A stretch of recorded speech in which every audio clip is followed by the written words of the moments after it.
Bloomberg Audio Studios. Podcasts, radio, news. Welcome to the Bloomberg Daybreak Asia podcast. I'm Doug Krisner. The White House is now taking steps to shut down the government after two plans for short-term funding failed in the Senate. Here is Senate Democratic leader Chuck Schumer. Trump and the Republicans want to shut down, and Democrats do not. We need to deal with this health care crisis now, not later. But the Republican bill fails to do that. I urge my Republican colleagues instead to join with us, work in good faith to keep the government open, keep costs down. Despite the risk of a shutdown, the U.S. equity market closed higher on the final day of the third quarter. The Dow actually finished at a record high. Joining me now for a look at markets is Viraj Patel. He is Senior VP, also Head of Asset Allocation at Fiduciary Trust International. Viraj joining us from here in New York City. Thank you so much for making time to chat with me. So we had a record high today for the Dow, final day of the third quarter. Performance has been pretty respectable, although there has been a lot in the way of conversation around the vulnerability of certain pockets of the market. I'm thinking certain areas of the artificial intelligence trade. Is that a fair statement?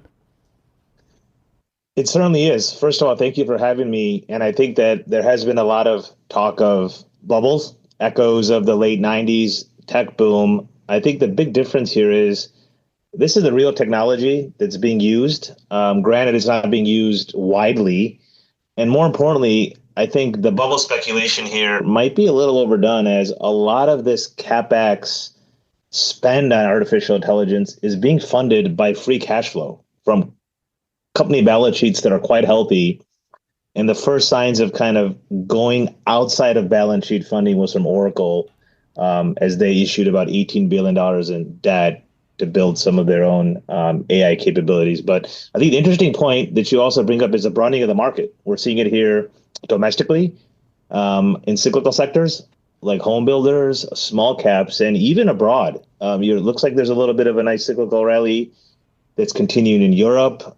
Japan has been doing well for multiple years, more of a secular story there. And even China, for the first time in a very long time, feels like it's got a little bit of a heartbeat there, related to a variety of factors, AI included. So I'm curious, Viraj, to get your take on the extent to which the Fed policy right now is factoring into a lot of the upside that we're seeing. And today's Fed speak seemed to underscore the complexity of the outlook. We had Susan Collins, who is the head of the Boston Fed, saying that further rate cuts may be appropriate given the weakness that we have seen lately in the labor market, but the Fed needs to remain wary about the possibility of persistent inflation. And those comments seem to be echoed today by Fed Vice Chair Phil Jefferson. He was saying the Fed, yes, it faces a cooling labor market alongside rising inflationary pressures. And Jefferson went on to say that the mandate itself, that balance between employment and keeping prices in check, that is under pressure as well. So, I mean, how do you navigate this right now in terms of trying to figure out what the Fed may do next? Yeah, I think it's a really tricky situation, and you nailed it on the head. The Fed has a dual mandate that's in conflict with each other, right? We have a clearly weakening and softening labor market, so their full employment mandate is under pressure. And then clearly, we've done a lot of work, or the Fed has done a lot of work on the inflation that was induced during the peak pandemic period. And then we're going to get an inflationary impulse related to tariffs. But that hasn't manifested itself yet. I think our read from the last FOMC meeting and Chair Powell's comments are, while they will be data dependent and they're still sticking with their dual mandate on employment and inflation, it seems to be tilted a little bit in favor of labor, because that could be more problematic and create more downside risks for the economy, in our opinion. So do you necessarily look to the bond market maybe for opportunities right now if you're convinced that rates are going lower no matter what? I'm not sure the bond market is giving us much of a signal here. I think the move off of the highs was a clear signal that, okay, maybe growth is slowing a little bit. It's a little weaker. Employment and labor markets are a little softer, but we think that yields have settled here underneath 4.2%, which was a very strong level of support for the better part of a year or a year and a half. So maybe the move down to 4% was a little overdone.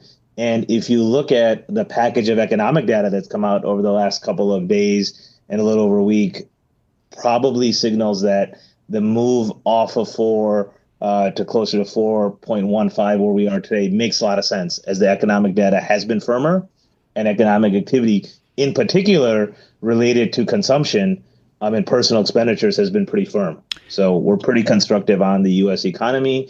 Despite labor market softness here, it's tough to tell whether that's related to trade uncertainty and some seasonal softness in the summer, where hiring kind of slowed down, or more indicative of problems in the last quarter and into 2026. But it's a data-dependent Fed from where we sit. And to answer the second part of your question, we think that the cyclical and rate area or rate-sensitive sectors of the economy should benefit, right? I mentioned that home builders are showing life again.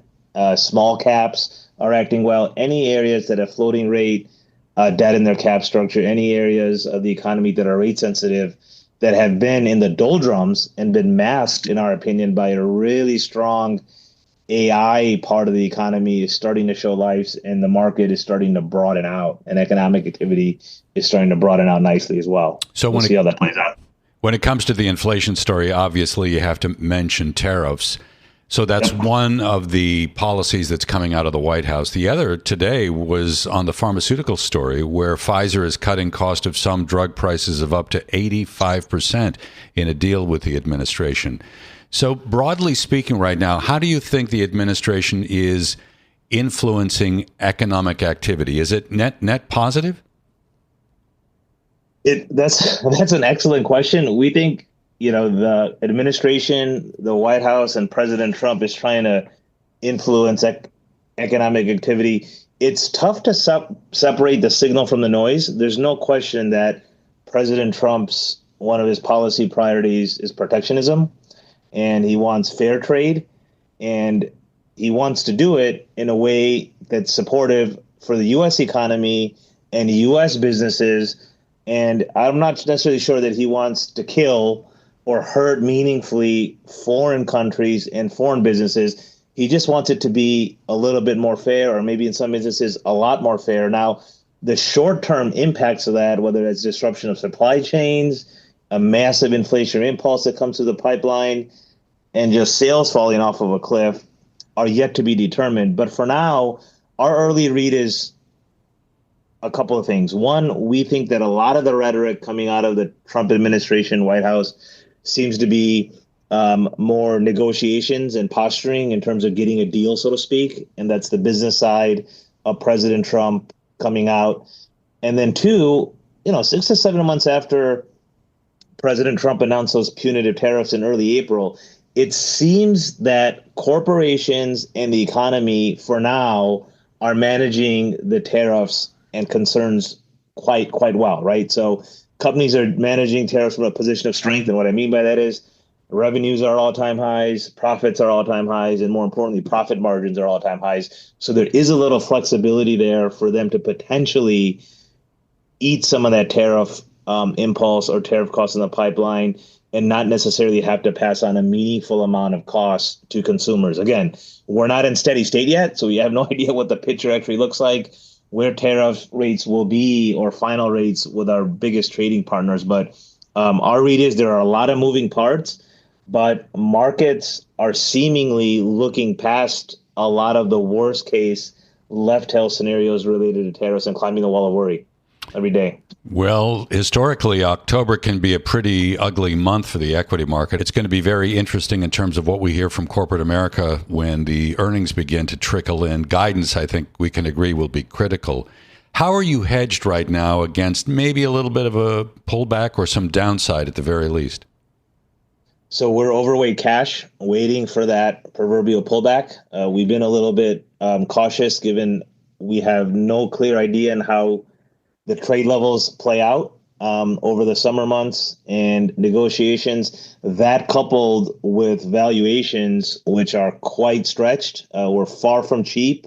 I wouldn't call it, bubble territory like we were in the late 90s, but we are in an elevated valuation level here. The S&P's back at the highs effectively. So our view is, as you pointed out, that it is a little bit of a tricky period from a seasonality perspective in October. We have some technicals that are maybe a little stretched and a little overbought, coupled with some event-driven situations that could possibly cause the market to consolidate a little bit. All right, Viraj, we'll leave it there. Thank you so much. Viraj Patel is Senior VP, also Head of Asset Allocation at Fiduciary Trust International, based here in New York City, joining us on the Daybreak Asia podcast.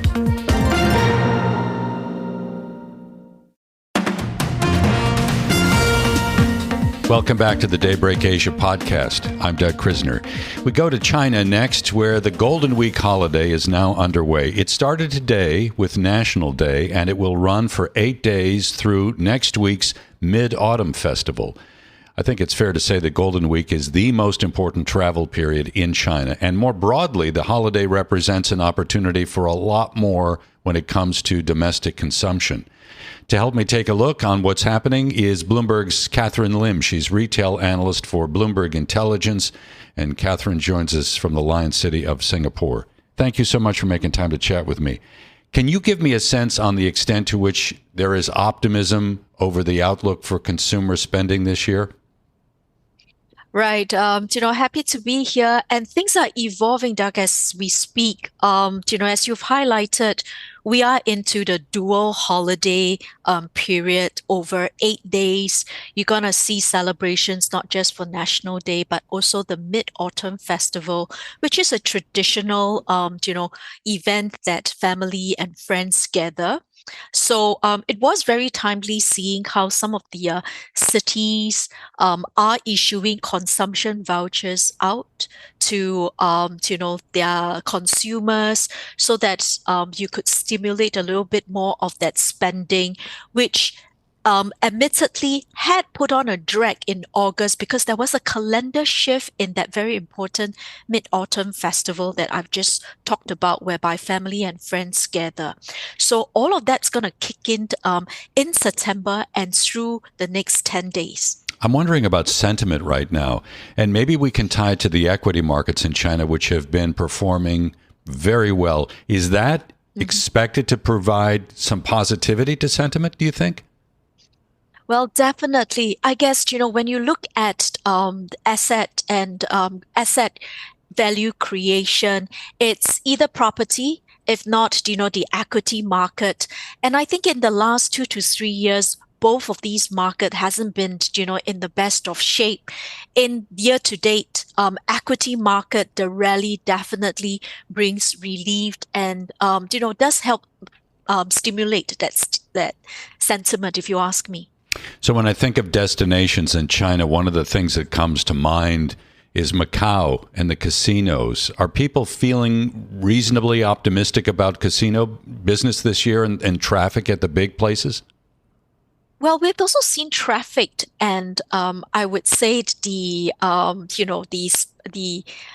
table rolls, etc., picking up in terms of the crowd. So that is a good sign. On the other hand, what I'll say is that, a lot of the spenders, whether you're gamblers or just shoppers per se, there is more discerning spending that we have observed. So I'm not sure whether we should be putting that much bet on Macau.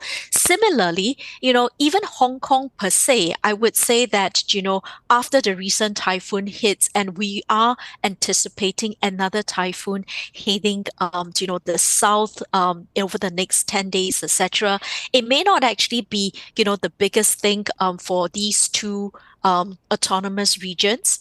Within the country itself, I'm a little more optimistic about domestic tourism within the country, as more of the shoppers or consumers take a break out into the suburban regions, and there are more camping sites as well as areas that consumers can take a break from the city. What about moving offshore to visit a place like Singapore or Japan, let's say? Is that going to be a driver, do you think? Yeah, that's a great question, because effective, yesterday, South Korea is giving a new visa exemption to mainland Chinese visiting the country. So, we could actually be seeing upticks in some of these places. South Korea, Japan, as you've highlighted, has always been a popular place. And I have to touch on Singapore because this year, the F1, the Formula One race will take place over the next 2 to 3 days. And that actually coincides with the Golden Week holiday, whether, it was deliberately engineered in such a way, but it's all good because that is definitely drawing traffic. So you mentioned a moment ago that domestic governments in China are handing out vouchers and coupons and things to kind of stimulate domestic consumption. Give me a sense of how they are applied and whether we should be looking for kind of high frequency data among retailers, whether it's more a story about restaurants, whether it's a story about air travel. Right.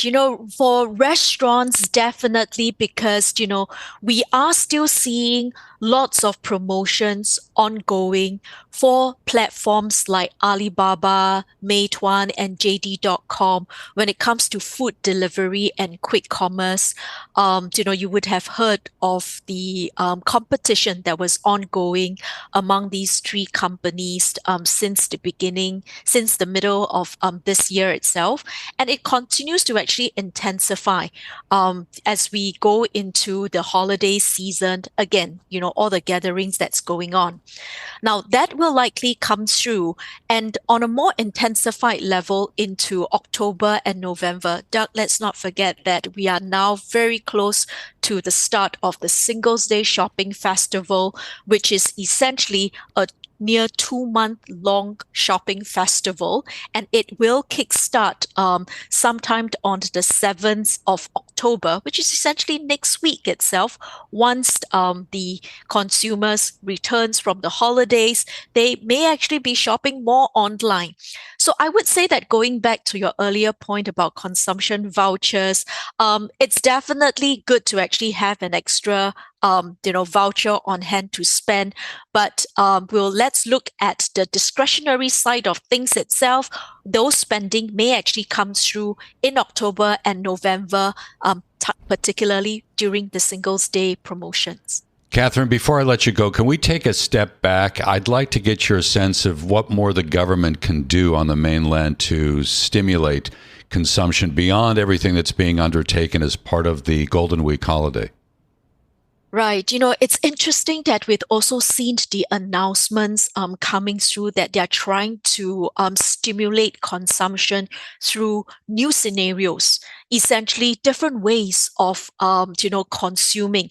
And I'll just put across, for instance, Meituan is starting the drone deliveries at night in Shenzhen. So just to give you a sense, it's, it is new, I would say, and I'm not sure how scalable this business is because there are obviously constraints when it comes to drone deliveries. And at night, I'm not very sure, but, it is different scenarios that the country is trying to actually put across, including increased use of the robots and humanoids within the country.